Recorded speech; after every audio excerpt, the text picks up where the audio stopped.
Well, joining us now quickly, we do have Osakioduwa. He's also one who actually had a lot to say concerning the elections, particularly from the VGC area. Ike, thank you so much for joining us. Thank you for having me. All right, so I mean, you're creative, you're a resident of one of the polling unit areas, or the polling units that didn't get the opportunity to actually engage or exercise their franchise, especially on D-Day. It had to be moved to the next day when the REC actually visited. Tell us about it. The reasons were made bare that the INEC staff said they were, in a way, arrested in the previous elections, that's the presidential elections, that they were not given room to do what they had to do. Just break it down for us, please. I will, Joe. I'll do exactly that. But before I do, I just like to express my extreme shock at Mr. Boega and his comments that widespread, his definition of widespread. On the Lekki Expressway alone, we saw violence at Idado, Ikate,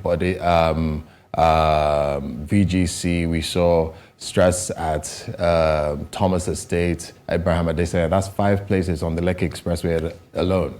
If that isn't widespread, I'm not sure what his definition of widespread is. Plus, he says the Lagos State didn't, his party didn't weaponize, bigotry.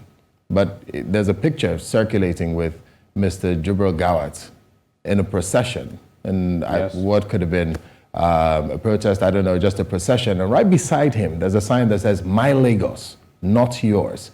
And then he puts in small caps, "You are here because of your business." If that isn't bigotry, I'm not sure what is. And that right there is a senior special assistant to the governor on new media. I mean, if that is their posture, then you're completely endorsing bigotry, division, oppression of a people. If you take the Lagos economy and take out all the non-Lagosian businesses and owners of businesses, you take the Tony Elumelus and the Jim Ovias, and you classify everybody as Igbo, and you throw out all their business, what is there to Lagos? So I think, quite frankly, the APC should have done more when MC Oluomo came out and you investigated and then did what? Nothing has happened to him. We've seen no public reprimand. We've seen nobody disavowing themselves from his association. We've seen him lose no title. We've seen nobody take responsibility for his action, not even him. So you said you sent him to go and clear his name. If truly the Lagos State governor does not believe in what MC Oluomo said, there should be some serious disciplinary actions. He should face charges, and then the party must separate themselves from him. But that's just my opinion, and I'm just an individual. Back to what we were discussing. The VGC experienced some difficulties with the presidential election, just like everybody else did in the rest of the country. First of all, when the INEC officials arrived, and they arrived in 3 stages, first polling unit arrived around 10:30, the next arrived around 12, the last set of polling agents from INEC arrived around 1:30. Somewhere around 4 o'clock, they decided that they wanted to leave, which was absolutely ridiculous. We have 5,600 registered voters in VGC, which were about to be disenfranchised. Now, at no point did VGC kidnap anybody or stop anybody from leaving. But there was a bit of an uproar where people said, we have a right to vote. The law says if we've been accredited and we're on the queue, then we should be allowed to vote. That's what the law says. So we called everybody we could and impressed upon them that they had to allow the votes continue. The votes continued, and obviously ran into the late evenings. After which, the counting process took time, after which there was the whole drama of upload this thing online and transmit. And that was when we all discovered that it wasn't working. Now, we thought it was an isolated event to VGC, but apparently it was everywhere. Once we discovered, okay, this is nationwide, nobody's Vivas is working. We said, okay, what's the way forward? They said they would upload offline, and when they get back to their collation center and they're connected to their network hardwired or whatever it is they were doing, that the votes would count the same way, which is exactly what happened. So yes, the votes went past midnight, but that was absolutely no one's fault. INEC was learning with their machines. VGC was getting accustomed to their new process.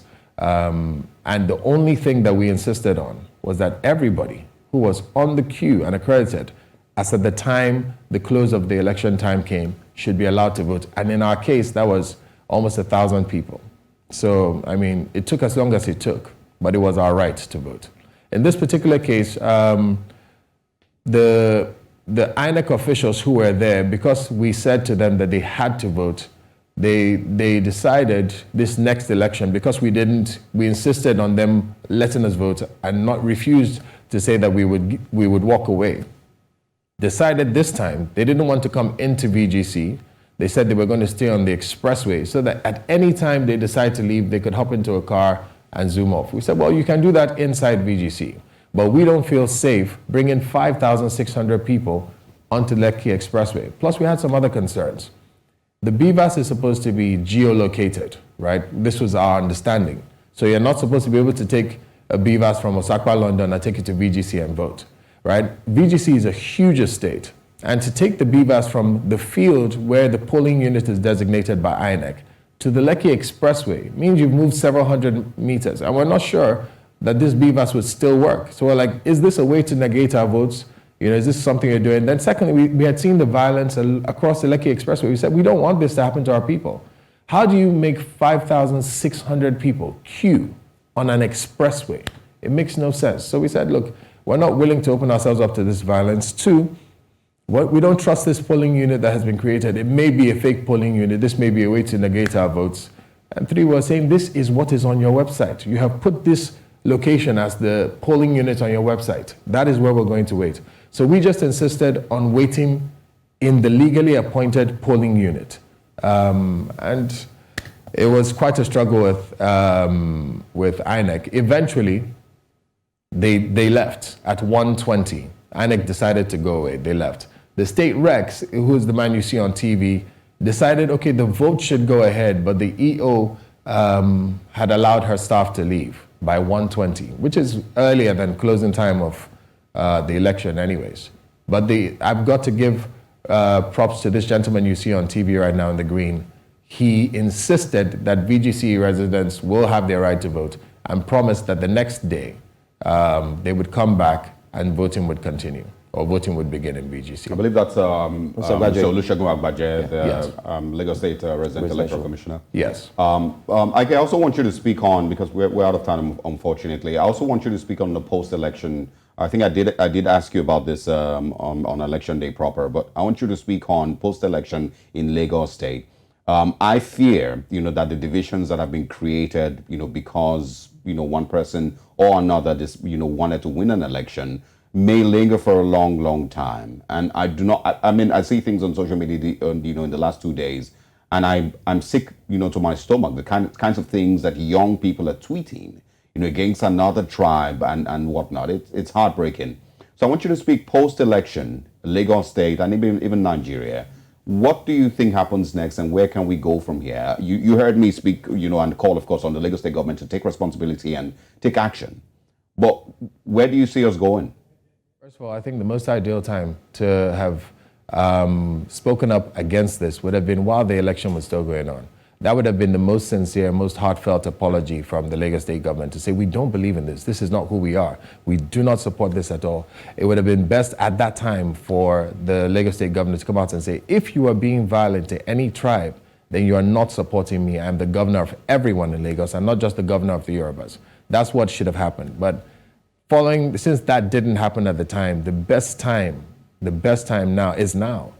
We're still waiting for that video, that strong-worded video from the Lagos State governor to say, this is not who we are, this is not what I believe, that I am the governor of everybody. And it's going to take more than one video.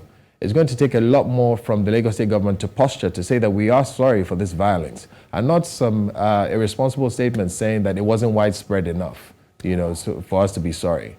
That it should be something that is protracted, a long protracted effort by the Lagos State government to include everybody who has been a part of growing this economy.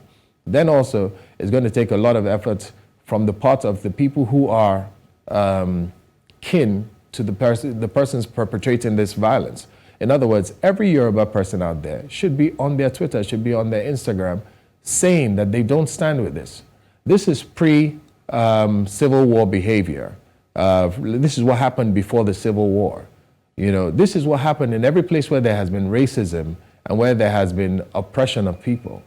They're a group of people who are the favored ones, whether, let's say, how it was with the whites against the blacks, and you're saying nothing while your kin are oppressing other people. So every Yoruba person right now, in their offices, should be showing empathy to every other tribe that has been classified as Igbo, saying, we don't believe this thing. This is not what we believe in. It's not just a political argument, but it's the division of a whole nation.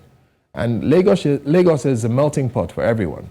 So I'm deeply ashamed by the statements that have been made, and I'm even more ashamed by every person who has kept quiet, who has said nothing. I'm an entertainer, right? And you hardly ever see me outside, but I can't be quiet at this time where the nation is being divided. Every other person, especially every Yoruba person that is quiet now's the time to stand up and reunite the nation. Tell us all, tell everybody, you don't agree with MC Olomo.